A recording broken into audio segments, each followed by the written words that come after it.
uhalifu na picha za vita, ngono ambazo watoto wanatazama.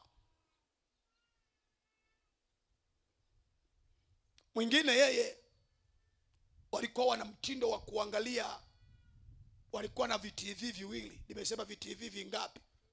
Viwili. Kimoja kilikuwa kinakaa chumbani, wanaangalia baba, na kingine kiko pale sebuleni.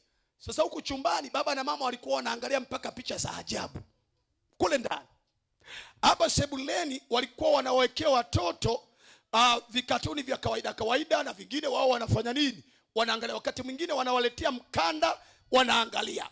Sasa siku moja, wakati wa kuweka yale makasha ya mikanda, zile DVD, wakati ule baba akachanganya DVD ya X akaiweka kwenye DVD ya kasha la kawaida.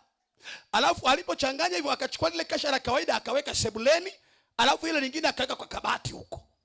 Sasa nisikilize nini kilitokea, na nikuonyeshe masala yaliyotokea. Watoto wakawa wamechukua ile, wameweka usiku. Walipoweka DVD, mashine haijui hawa ni watoto, ikaleta vitu. Watu wakaanza mambo pale, vitu. Watoto wakawa wanaangalia, wanacheka.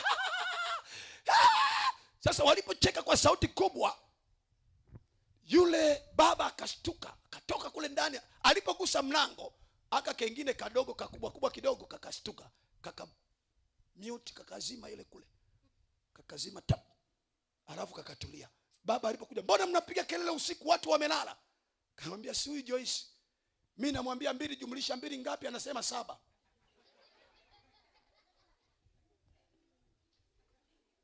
Watoto wa digital, be careful now.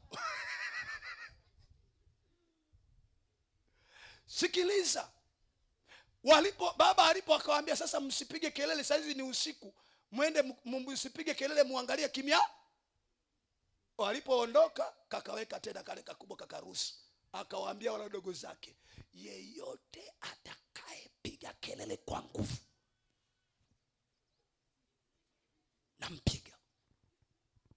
Kwa hivyo angalia kimya. Vitoto vikaanza kuangalia, vikaangalia mwanzo mpaka mwisho. Vilipomaliza vikaweka hapo, vikaenda kulala. Sasa asubuhi mama aliwahi kuamka kwenda kazini.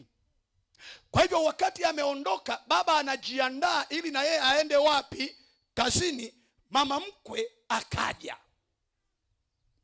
Sasa baba anaenda bafuni kuoga, mama mkwe amekuja. Baba akamwambia mama mkwe, wakati mimi naoga utakuwa unaangalia kidogo hapo. Kwa hivyo akaweka, yeye akaenda. Sasa DVD machine haikujua huyu ni mama mkwe.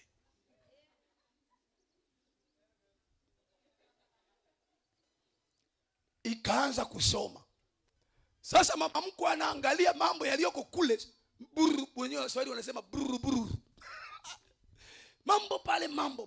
Mama mkwe ikabidi ageuke, aipe kisogo nini TV. Alafu kwa akili ya haraka akasema, mkwe wangu amenizalau sana. Akaanza kulia. Wakati analia, kumbuka kijana yuko bafuni anafanya nini? Anaoga. Akajiuliza, mama mkwe analilia nini? Huenda amepokea simu ya nini? Ya msiba. Kwa hivyo haraka na yeye akajifunga taulo, akatoka.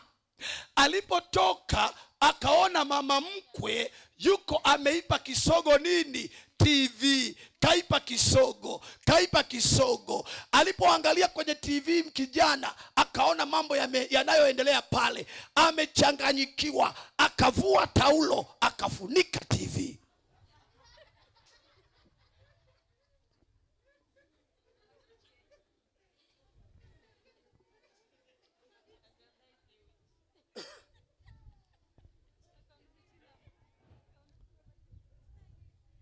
Mambo yakawa live.